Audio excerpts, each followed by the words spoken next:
Hello. Long time. Tubahaye ikaze kuri Flavors of East Africa, aho muri mwese abakoze subscribe turabashimiye. Namwe mutureba mutarakora subscribe, please mukore subscribe kugira ngo mukomeze mudusupportinge, dufashanye kwiga ibijyanye n'igikoni mu buzima bwa buri munsi. Uyu munsi tugiye gukora na jus. Iyo jus iraba igizwe n'izi ingredients ngiye kubereka. Iyi jus abantu benshi murayimenyereye, dukora twifashishije izi nanasi hamwe na beterave hamwe n'isukari. Uyu munsi rero ngiye kubereka utundi tuntu ushobora kongeramo ya jus yawe karushaho kuryoha kandi kongera n'intungamubiri. Uyu munsi nkuko mwabibonye tugiye kwifashisha izi nanasi ebyiri. Dufite izi beterave enye mu mufungo umwe 500. Nanasi ni nka 2 cyangwa se munsi yaho. Hanyuma dufite isukari ni amagarama 300. Izi ni Rosemary cyangwa se teromare. Urabona n'utubabi dukeya. Hanyuma dufite n'ibibabi 3 bya mante. Hano dufite tangawizi. Hanyuma tukagira n'iki kirungo cya cinnamon. Mukurikire murebe ukuntu tugiye kwitegura kugira ngo bizabafashe. Tugiye gutangira dukata izi nanasi zacu. Zikata muri ubu buryo.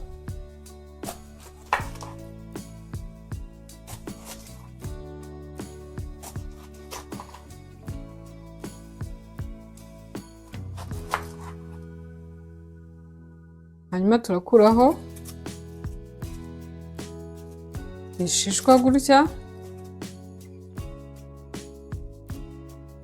Ntago turi bubite kuko nabyo turabyifashisha muri jus yacu.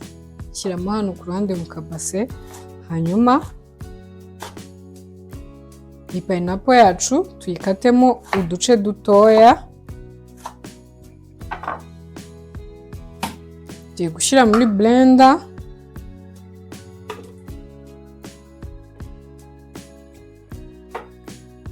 Ikiza cyo kubanza kuyiblendinga ya juice yose ishiramo neza ku buryo uyitegura bwa buryohe bwayo bwose bukaza kuboneka muri jus.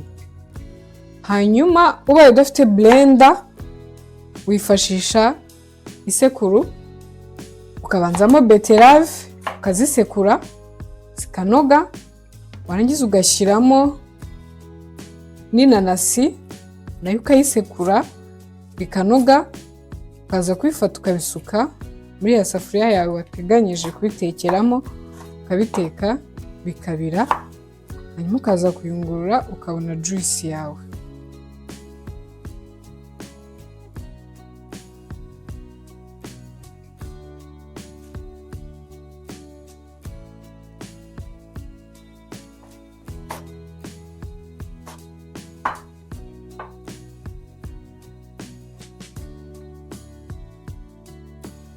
Iyi jus rwose ndayibatuye nimwongeramo turatu ingredient tundi. Iyi jus izabaryohera nta nubwo muzongera kwifuza kugira izindi jus mu.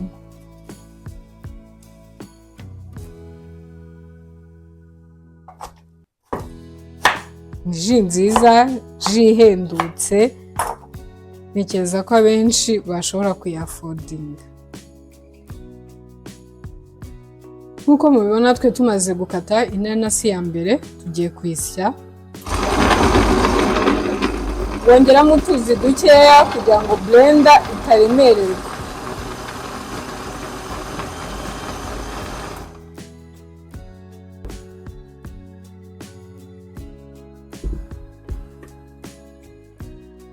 Gutya biba bihagije, si ngombwa ngo iyisike inoge cyane.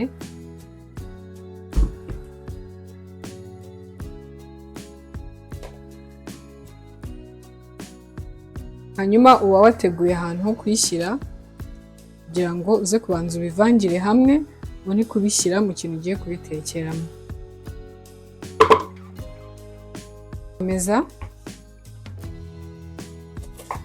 n'inanasi ya kabiri,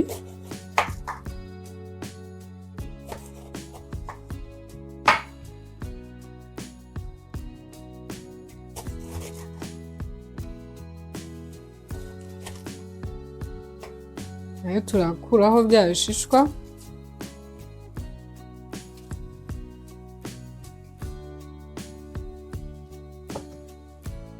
tuyikatemo ibice bitoya,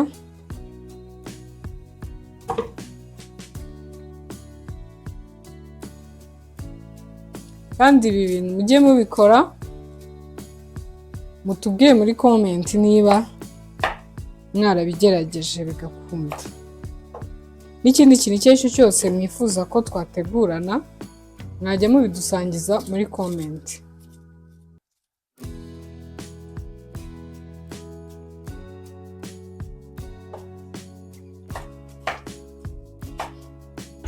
Hanyuma ibi ni bya bishishwa byacu, ibyo tugiye kubishyiramo hano bibe bibira mu gihe tukirimo gutunganya za ingredients zindi.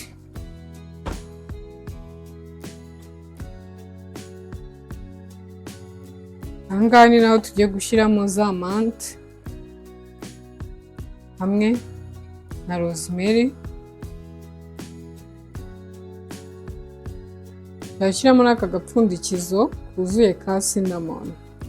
Ushobora no gukoresha za cinnamon stick ubaye uzifite.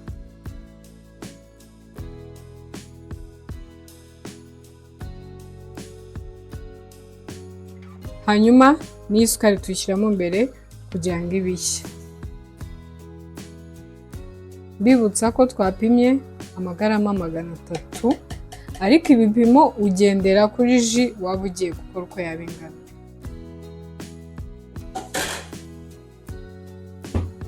Tugiye gukurikizaho beterave, nazo turazikatamo uduce dutoya kugira ngo bitworohere kuziblendinga.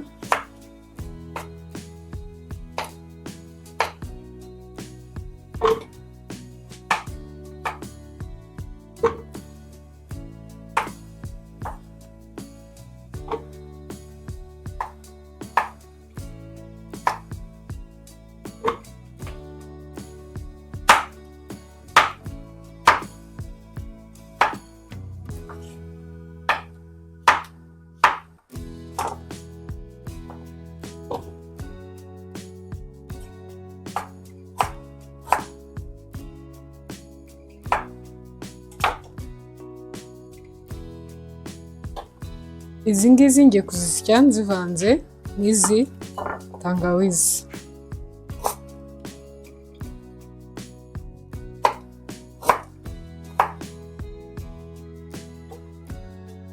Iyi ji muzayigerageze ndayibatuye pe, iraryoha.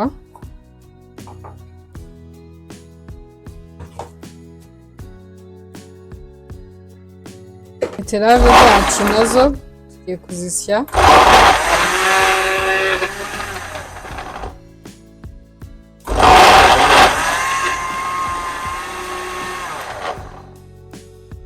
Kambabwira kandi kabanga ko gukoresha blender kugira ngo irambe, nuko kuno uba uri gusya amasegonda 15 ugahagarika, ukongera ugasya andi masegonda 15 ugahagarika.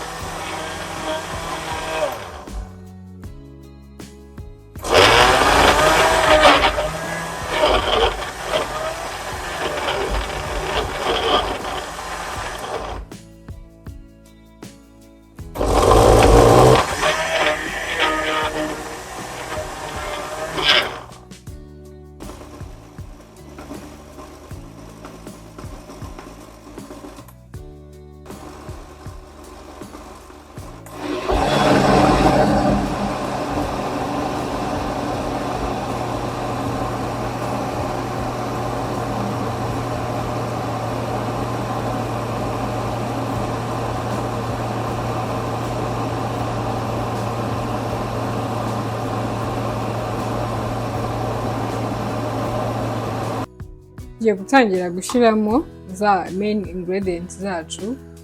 Beterave murayibona twaseye.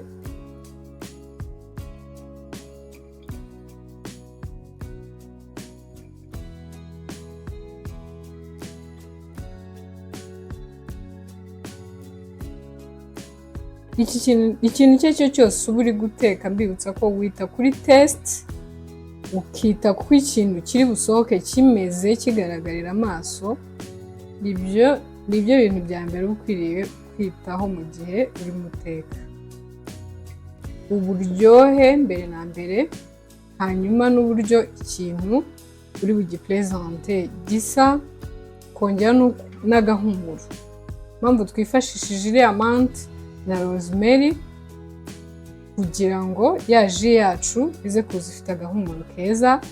Twongeyemo iriya cinnamon nk'uko mwabibonye kugira ngo twongere agatest ka ya ji yacu. Hanyuma tugiye gukurikizaho gusukamo za nanasi nazo twamaze gusya. Ndabibutsa ko igihe udafite blender ntibizakubuze gukora ji yawe.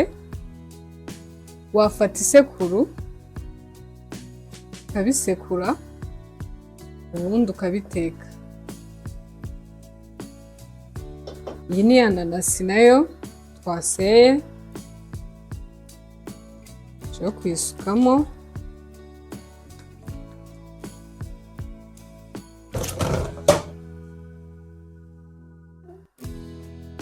Avanga.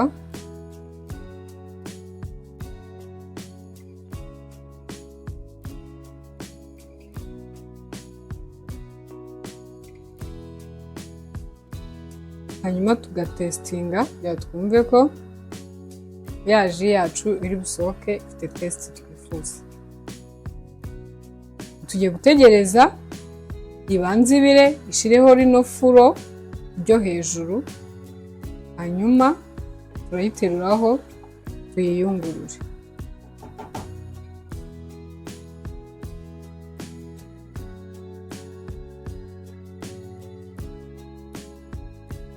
Bibutsa ko iki gifuro ukeyuraho hejuru, icyo ngicyo mubona gisa nabi.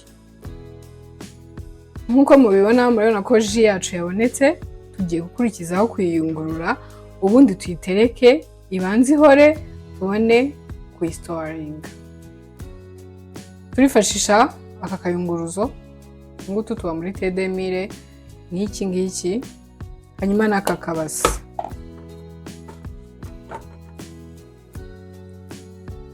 Adaha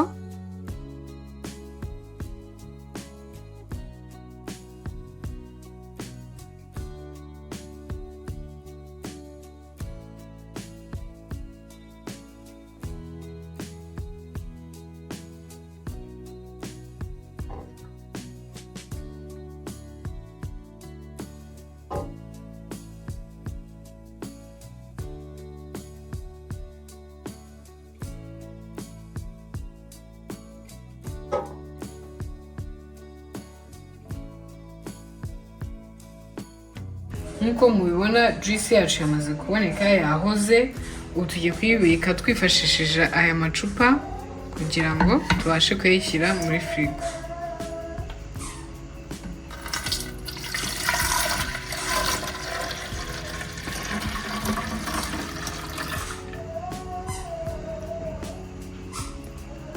Murabona ko ni ji itubuka, iryoha kandi by'umwihariko ifite intungamubiri.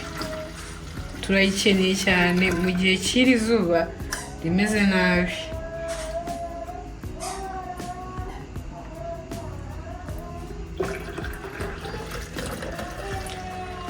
Rero ntimwibagirwe gukora subscribe, like, share na comment. Nakagaruka kuri Flavors of East Africa.